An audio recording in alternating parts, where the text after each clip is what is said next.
DSSB ने जून और जुलाई का जो अपना एग्ज़ाम शेड्यूल है वो जारी कर दिया है और ये आप देख सकते हो, मैंने आप लोगों के लिए यहाँ पे लगा दिया है, इसको ज़ूम करके देख लेना। तो very good morning to one and all. इतना तो हमें क्लियर हो ही गया है कि जुलाई तक टीजीटी के एग्ज़ाम नहीं हो रहे, सोशल साइंस के स्पेशल एजुकेशन के जो एग्ज़ाम्स थे वो हो रहे हैं अभी। तो आप अपनी तैयारी जारी रखिए और जो मॉक टेस्ट है वो लगातार देते रहिए। अब कुछ डाउट्स हैं सब्सक्राइबर्स के, तो उनको हम थोड़ा दूर करने की कोशिश करते हैं। तो हम शुरुआत करते हैं कुणाल से, क्योंकि उन्हीं का रीसेंट कमेंट दिख रहा है। तो उनका कमेंट है कि इतनी पढ़ाकू लड़कियां कहाँ मिलती हैं। तो कुणाल, मैं कुछ ज़्यादा पढ़ाकू नहीं हूँ, बस ये है कि पढ़ना एक मजबूरी है और वो सभी की मजबूरी होती है, तो उसी के हिसाब से मुझे भी चलना पड़ता है। क्योंकि डीएसएसबी के एग्ज़ाम वैसे 3 से 4 साल बाद आते हैं, तो नो रिस्क। रोहित वर्मा का अगला सवाल है कि पीवाईक्यू के लिए कौन सी बुक सबसे बेस्ट है। तो अगर आप पेपर 1 की बात कर रहे हो, जनरल पेपर की, तो उसके लिए आप किरण पब्लिकेशन जा सकते हो। उसमें सारे डीएसएसबी के, चाहे एमटीएस हो या कोई भी हो, सारे पीवाईक्यूज़ हैं। और अगर आप एसएसटी की बात कर रहे हो तो उसके लिए आप यूथ पब्लिकेशन की बुक ले सकते हो। अदरवाइज़ एसटी पब्लिकेशन की भी लोगे तो लास्ट 5 ईयर्स के जो पीवाईक्यूज़ हैं वो आपको उसमें मिलेंगे। अदरवाइज़ यूथ पब्लिकेशन, बट मैं बता दूँ वो सिर्फ हिंदी में अवेलेबल है, इंग्लिश में अवेलेबल नहीं होती है। नेक्स्ट क्वेश्चन नेहा गर्ग का कि आप इंग्लिश की तैयारी कहाँ से कर रहे हो जो जनरल पेपर 1 में आता है।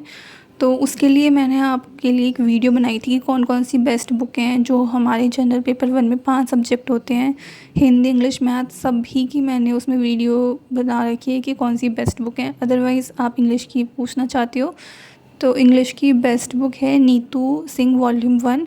अदरवाइज़ आप एसपी बख्शी की बुक भी ले सकते हो अगर आप इंग्लिश मीडियम से हो और आपको फुल ऑन इंग्लिश आती है तो, क्योंकि उसमें वोकैबलरी काफ़ी अच्छी हैं। और जितना मैंने सर्च किया है, जितने भी मैंने सिलेक्टेड कैंडिडेट्स हैं जिनका सिलेक्शन हो चुके हैं, उन सब ने एसपी बख्शी की बुक सजेस्ट करी है। ऋषिका चौधरी का कहना है कि टीजीटी सोशल साइंस का सिलेबस और जो एग्ज़ाम पैटर्न है उस पर वीडियो बनाऊं। तो Rishika, I will try my best कि मैं पूरा सिलेबस लेके आऊँ आपके सामने, और किस टाइप का पैटर्न आता है वो भी मैं आपको नेक्स्ट वीडियो में होपफुली डिस्कस ज़रूर करूँगी। खुशी चौहान का कहना है कि वो टीजीटी पीजीटी ड्राइंग से कर रही हैं, तो होपफुली खाटू श्याम उनकी जॉब लगवाएंगे। ऑल द वेरी बेस्ट खुशी। आई वांट कि सभी की जॉब लगे, जो भी कैंडिडेट मेहनत कर रहे हैं, सब मेहनत करते हैं यार, तो मैं चाहती हूँ सभी की जॉब लगे और सब इस साल खुश होके जाएँ, सरकारी नौकरी पा के जाएँ। नेक्स्ट क्वेश्चन है यशदीप सिंह का कि जो 2024 में मार्च में फॉर्म निकले थे उनकी एग्ज़ाम डेट कब आएगी।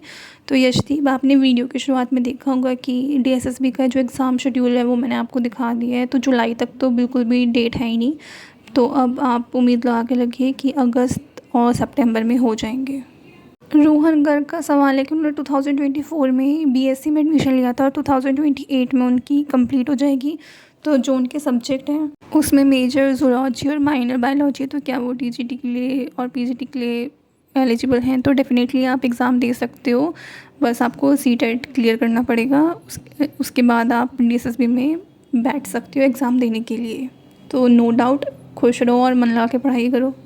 नेक्स्ट है गौतम का, तो उनका कहना है कि अभी एग्ज़ाम डेट का कुछ पता नहीं है, फिर भी आप इतना मन लगा के कैसे पढ़ लेते हो, तो ये मोटिवेशन कहाँ से आता है।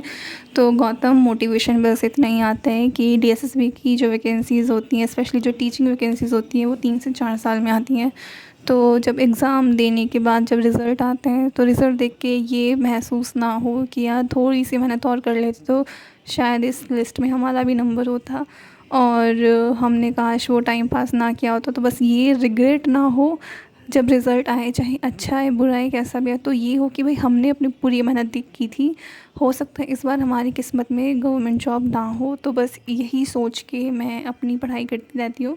और एक मोटिवेशन इसलिए भी आ जाता है क्योंकि मैं लड़की हूँ और लड़कियों को सेल्फ़ डिपेंडेंट होना एक मजबूरी हो चुका है, क्योंकि अगर वो सेल्फ़ डिपेंडेंट नहीं होती हैं तो उनकी कोई भी वैल्यू नहीं होती है और कोई रिस्पेक्ट नहीं मिलता, इवन उनके फैमिली मेम्बर्स भी नहीं देते हैं। एक ये मोटिवेशन भी आता है। और नेक्स्ट मोटिवेशन ये है कि जब आपके पेरेंट्स आपकी पढ़ाई पे इतना इन्वेस्ट कर रहे हैं, उनको आपसे इतनी सारी उम्मीदें होती हैं, तो पेरेंट्स भी एक मोटिवेशन देते हैं कि उनको गर्व महसूस करवाना है ताकि वो प्राउडली कह सके कि हमारी लड़की सरकारी टीचर है। तो बस यही चीज़ें हैं जो मोटिवेट करती हैं। बहुत बार ऐसा भी होता है कि पढ़ने का बिल्कुल भी मन नहीं करता, 2-2 3-3 दिन निकल जाते हैं बिना पढ़े। पर मैं कोशिश करती हूँ कि ज़्यादा नहीं तो कम से कम 2 घंटे, सुबह 1 घंटा और शाम को 1 घंटा तो अपनी पढ़ाई को टाइम दूँ।